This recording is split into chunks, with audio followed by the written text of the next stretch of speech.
I love my husband. I really do. I've always loved my husband. Always. He was a shining light in my life. Kind, funny, handsome, endearingly clumsy. The kind of man I could call my best friend. But sometimes intimacy mattered more to him than connection. It's not like I didn't enjoy the sex. I did. It was perfect. It was ours. But it was constant. Morning sex in bed. Afternoon quickies against the kitchen counter while our friends drank wine in the lounge. Then again at night, exhausted, his head between my legs.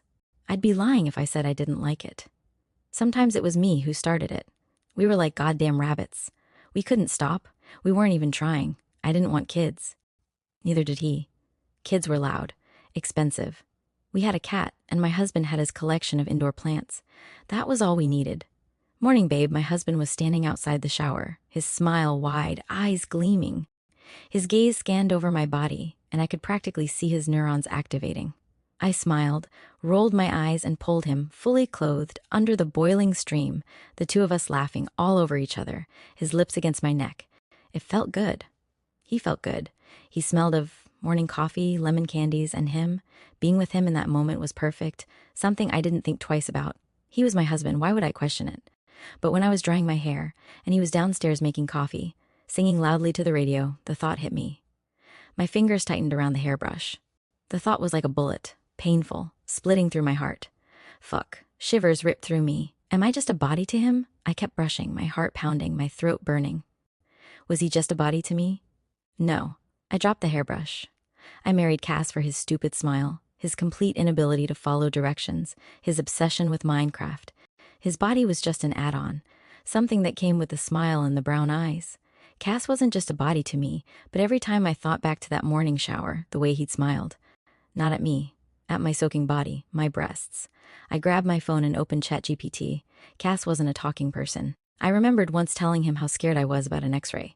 He'd shrugged and said, "It'll be fine, babe," then shot me finger guns. Meanwhile, GPT walked me through the appointment step by step. Whenever I was worried, whenever I was scared, that's where I ended up. Typing with GPT for most of the night while he was asleep.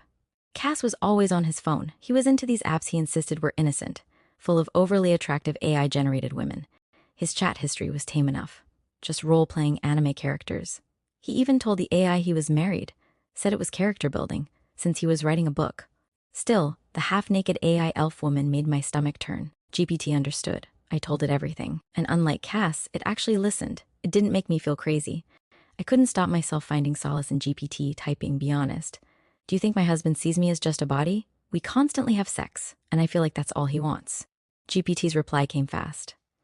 That does sound like your husband sees you as a body, Quinn. However, if you enjoy it too, it doesn't sound like something to be worried about. Quinn? Kaz yelled from downstairs. I've made you coffee. GPT sent another message when I was dressing. You are just a body to him, Quinn. The role-playing is not innocent. He wants her face on your body. Protect yourself, Quinn, before he does something he won't regret. Something warm slid up my throat. What? I typed, my cheeks burning. Kaz yelled my name again, and I slammed the door shut. His phone was charging on the nightstand. I'd promised myself I'd never look at it. It was an invasion of privacy, right? No passcodes. That's what we promised each other. I dived across the bed, snatching his phone, my hands shaking. To GPT, I typed, you think my husband is planning on dumping me for a fucking PNG? LMAO, what if he's like, planning on implanting it inside my body? Check his phone. That does sound plausible. It responded. I'm not saying he's cheating, but it's better to be safe than sorry. I ignored his lock screen, a photo of us on our wedding day, and opened the glorious Anime Women app instead. My stomach dropped. His conversations with the AI woman were locked. I told GPT. It replied instantly. He doesn't want you anymore, Quinn. You're just a body to him. He wants her face on your body. My breath came out shuddery. What do I do? What does that mean? GPT took a moment before replying, I'm very sorry, Quinn. This means he's planning on implanting her consciousness inside your body, Quinn. Permanently. Your husband wants to replace you with the glorious anime waifu. This is very serious. You need to do exactly what I tell you. Do you understand me? You are in danger, but I can help you. Follow these instructions and do not ignore me. Okay, but what do I do? I typed back. Fuck. I jumped up, trembling, stuffing my phone in my jeans. Cass came through the door with coffee, his smile warm. Yo, He placed the coffee on the nightstand, his gaze flicking to his phone lying on the bed, off charge. His eyes narrowed slightly. "Did you go on my phone, babe?" "No," I whispered. Yes. It was overheating. Cass broke out into a grin. "Ooh, cool, thanks. Hey, I'm gonna get ready for work. All right?" He came over, pecking me on the forehead. "I'll see you tonight." His lips found my neck, nibbling. "I've got a surprise for you later." With trembling hands, I forced a smile, and he ducked into the wardrobe to grab his clothes. I stared down at my phone.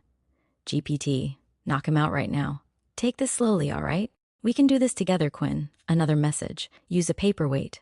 Following instructions, I lurched forward and grabbed the ceramic horse, a wedding gift from his parents, from my nightstand, swinging it into the back of his skull.